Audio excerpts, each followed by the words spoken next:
Alan? Yung Bath and Body Works. Saan bumili siya? Oo. Order yan mga dreno. Pwede mag-order yung mga madaling lutuin, pero pag mga fried chicken, hindi pwede. Mahirap di ba? Babalikan namin ngayon mga dre yung anong tawag diyan, yung washer and dryer, tsaka yung TV stand na merong fireplace. -10 mga dre, no? Hindi masyadong malamig. Pag mga ganyan -10, okay lang yan. -10 pababa. Pero pag pataas na mga dre, medyo na yun yung kumakapit na sa buto. Tumatagos na sa buto yan mga dre, no? Anong na ba? Anong petsa na? 28 na yata mga dre, no? Walas tek 27. Ang hirap nang walang ginagawa. Katulad nito ngayon mga dre, no? Nasa bahay lang ako. So, load TV, wala, tulog, load TV, tulog. Ito yung kauna-unahang pagkakataon mula nung bumalik ako dito sa Canada na kung saan hindi ako lumalabas ng bahay mga dreno. Nung 25 ba yun? 25 yung first time na hindi ako lumabas ng bahay sa loob ng napakahabang panahon mga dreno. Masakit sa katawan, ang sakit ng likod ko ngayon, lagi nakahiga. Kaya mas gusto ko pa rin nagtatrabaho mga dreno. Mas gusto ko pa rin na maglimas. Wala stick.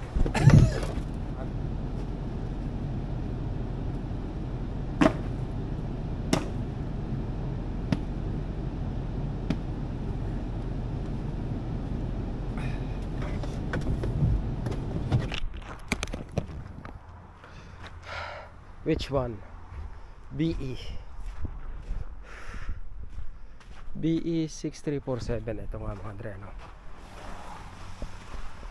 Pambihira. First time ko uling walang backup camera. Ito pala.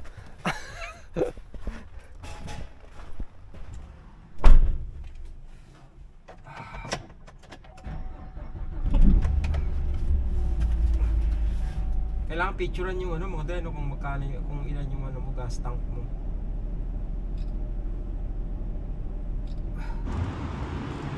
Haba ng tren.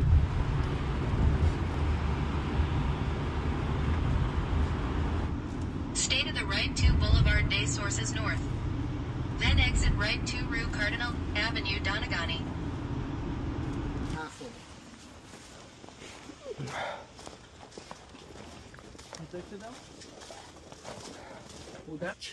All right. Okay. Which one's first? This one. This one there? Yeah, 1 and 2.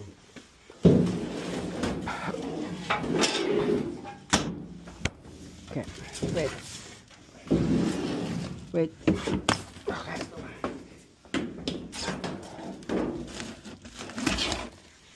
There you go. Yeah. Yeah. Yeah. It's a bit tight. Oh, you have to do it on the other side, sideways. Uh-huh. Yeah. Anyway, we'll just We'll take it out and then take let's it out. just carry it by hand. You can use that outside. Yeah. Okay.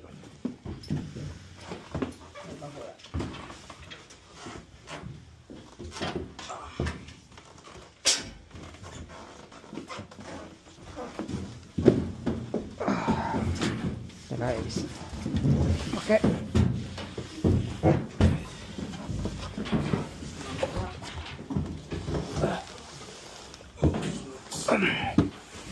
It's easier, no? Yeah, it's easier actually. Yeah, let's just carry this all the way to the truck. Make sure you guys are holding. Okay. But wait, now the jab is there. What was that? It's the doorbell. It's snap. Ah, shoot. Let's put it down a bit. Okay. A little 2-minute break. Shit. What happened? There's water coming out of it. Yeah, that's from the drain. Okay. I was hoping it was not bleach.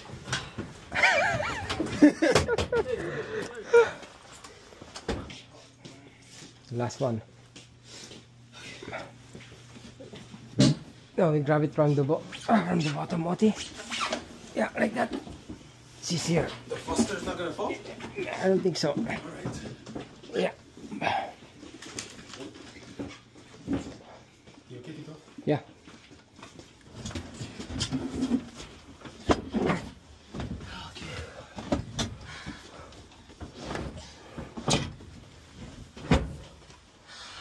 Okay, very good.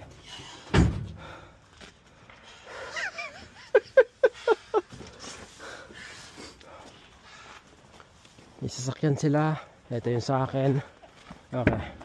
Uwi na tayo. Okay. Shoot.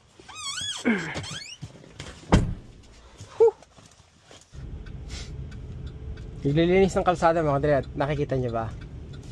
Tinatapon niya rin sa gilid. Ayaw niyo muna itapon sa sa truck. What happened? Oh, it's good? Everything is good. So yeah, so I guess now we can use the dolly. Make your money work. Makes your money work.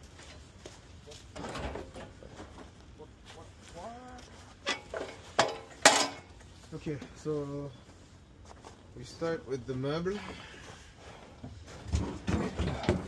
Wait.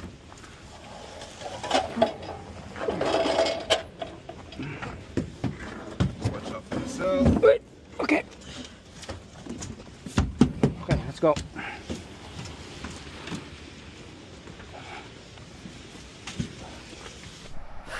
So tapos na kami rito mga Dre, no? Soli na namin yung truck. Dapat iniisip ko na gagamitin ko na sana para maglinis ng basura dun sa isang apartment na pinapart-timean ko. Kaya lang, sarado naman yung eco center, so wala akong pagtatapunan ng basura. Kaya soli na lang namin. Sayang mga Dre, no? Mahal pa naman yung mahal ang renta eh. Nagpagas kami 20. Ilang rin, yung nagamit namin kilometers is 37 kilometers mga Dre, no?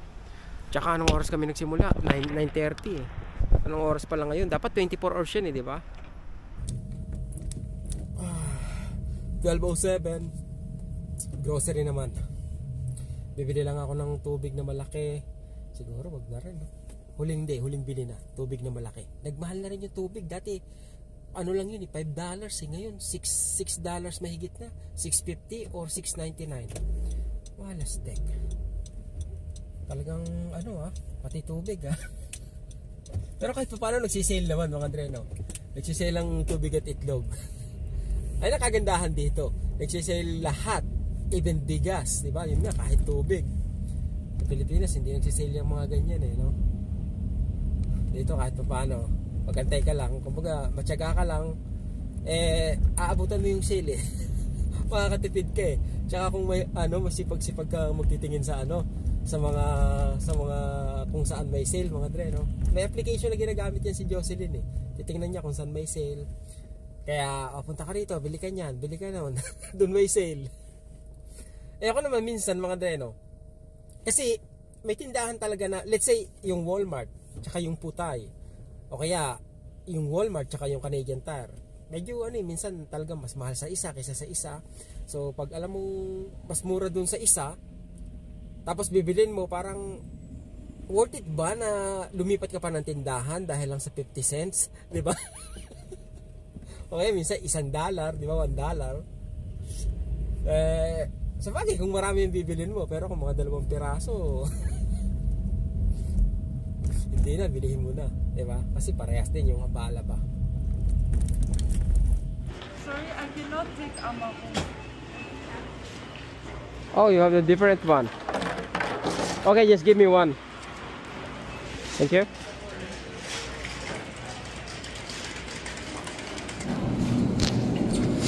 Meron bang naka-sale? Wala. Wala naka-sale. Mahal. Sa lamb tayo mga Dre, no? Lamb. Isa lang. Isa. Hindi, dalawahin na kaya natin.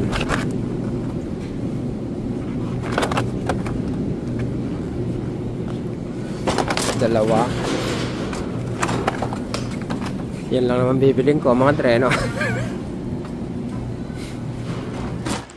25.22. Walang tax yan mga dre, no? Pag pagkain walang tax. Tubig, mahal ng deposit, $10. Bali may tatlo na akong bote mga dre, no? So $30 na rin yun. Huwag tayong huwag tayo sa maalikabok. Puro maalikabok ah.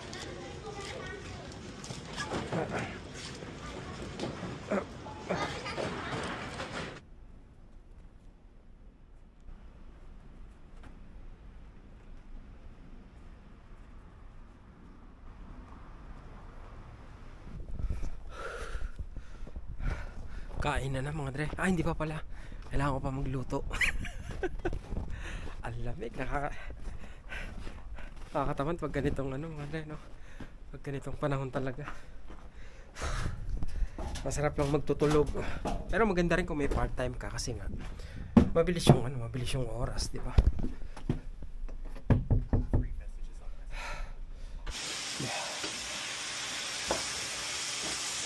Buti pag uwi ko may nagluto na mga dre, no? May nagutom. Kulang sa atin to. Ilang kakain? Tagtatlo ba ta? Tama na yan. Kulang.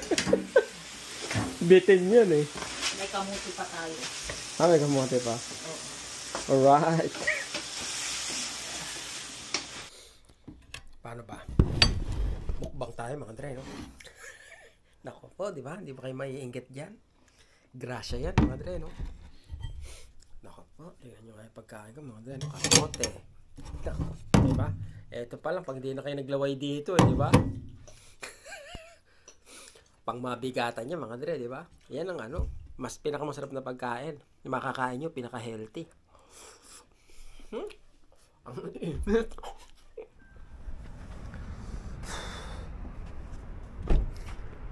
Andito na naman tayo, mga dre, para magkape. Gaya ng sabi ko, ba't ako dito nagkakape? Ewan ko ba, kasi mas masarap yung kape rito kaysa sa bahay, di ba? December 28, mga dre, no? Ang sakit na ng likod ko. Lagi lang ako nasa bahay, nakaupo, nakahiga, natutulog. Kaya ngayon, pupunta ako sa apartment, titingnan ko.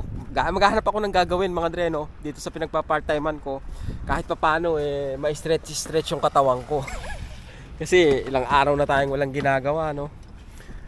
Sobrang unproductive mga dre. At sayang yung araw. Kumbaga para sa akin mga dre, no, may panahon para para magpahinga eh. 'Di ba?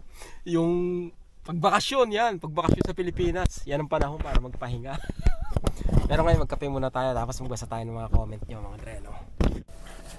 So ano unahin natin mga dre? Good news or bad news? Di ba? Comment na lang, may ganun pa eh. Hindi, unahin natin to si mga dre, no? Unahin natin si Rolly Chanko. Yan, maganda yung comment niya eh. Para rin mapagtanggol ko yung sarili ko mga dre, no? Syempre ito yung pagkakataon eh, di ba? Rice tanggol. Rolly Chanko. Ito, kumbaga respeto rin kay Rolly Chanko mga dre, no? Kasi nga, kumbaga tinitira niya ako dito sa channel ko. Pag sa Ispat Pinoy, nanonood siya ron eh. Kumbaga siya doon disente. Kaya parang somehow disente tong disenteng medyo bastos. Yun nga yung sabi nila mga dre, no? O lang, nagsasabi lang siya ng opinion niya, ng akala niya sa pagkatao ko kasi nga napapanood niya yung mga video ko mga dre, no? So inisip niya na yun lang, kumbaga one dimensional. Ito yung pinakita mo, eto ka. 'Di ba? Parang ganun. Yun yung judgment niya sa akin mga dre, no? Ito yung comment niya, no? Malayo ang ugali mo kay Inags at Mark Carino. Yung dalawa hindi madamot sa kapwa. Hindi maisip kaya ipag-compare nyo buhay nyong tatlo. Ikaw yung hirap ang buhay dyan sa Canada. Pag hindi ka madamot sa kapwa, marunong kang makisama, yung blessing magaang ang pasok sa iyo. Di ba? Madamot na ako, wala pang blessing na natatanggap. Marami nagtanggol sa akin mga dre, no? The Avengers. Maraming Avengers dito, no? Thank you sa inyo mga dre, no? At talagang nandiyan kayo para ipagtanggol ako. Shoutout po kay Proud Monkey, kay Phantom, kay JQD, Usama, Mars the Explorer, Cecilio Granale, at kay All That Jazz. Yun. Ayan ang The Avengers, mga dre, no? Ito lang yung gagawin ko ngayon, mga dre, no? Unti-unti, binabawasan ko lang yung ano. Binabawasan ko lang yung mga basura.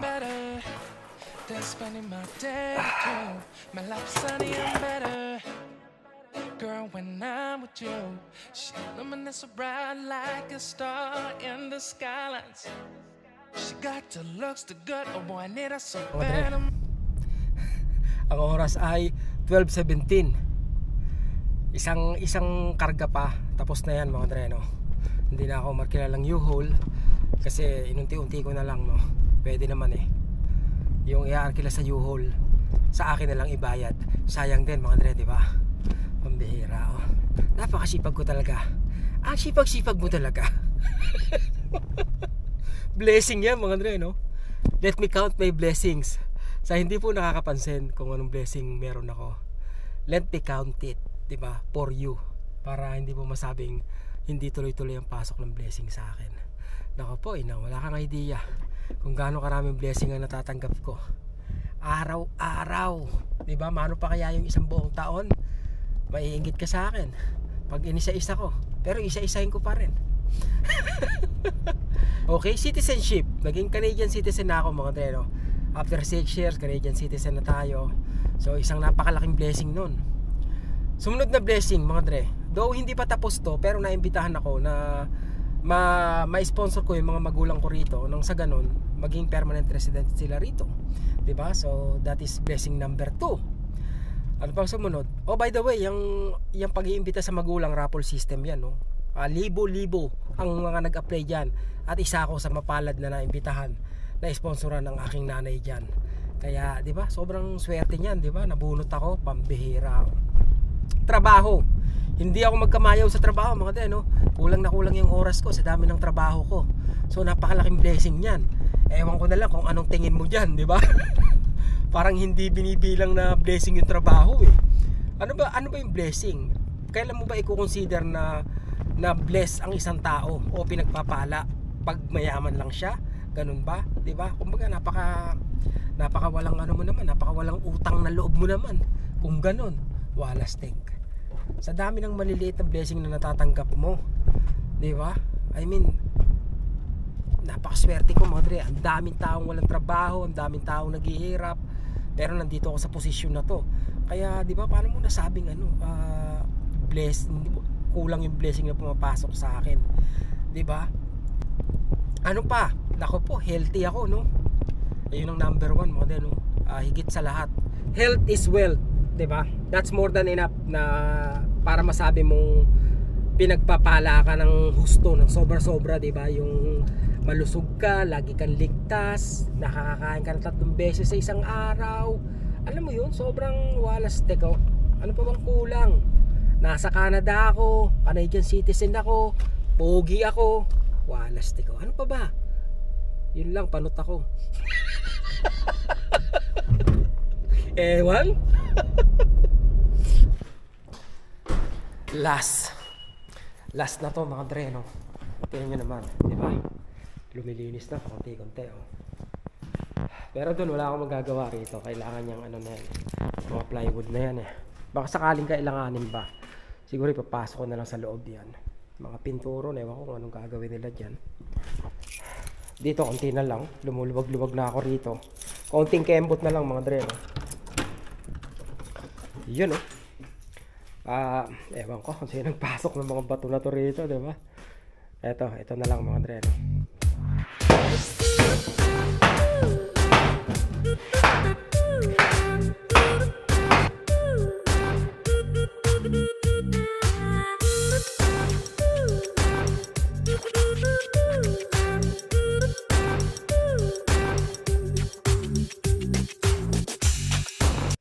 Madilim.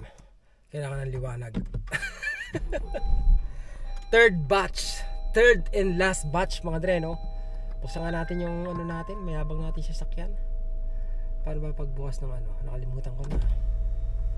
Yun oh.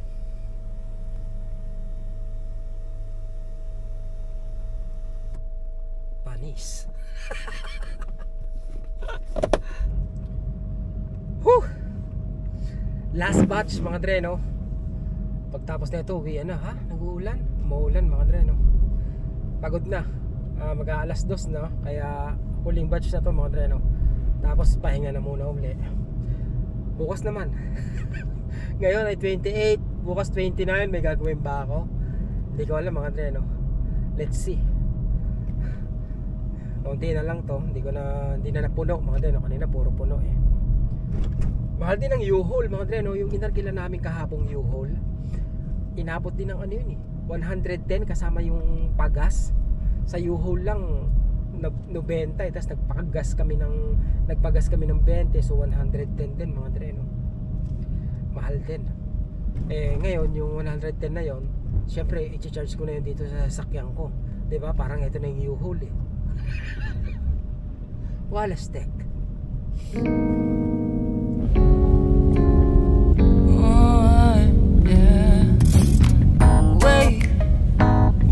Have to start the day yet.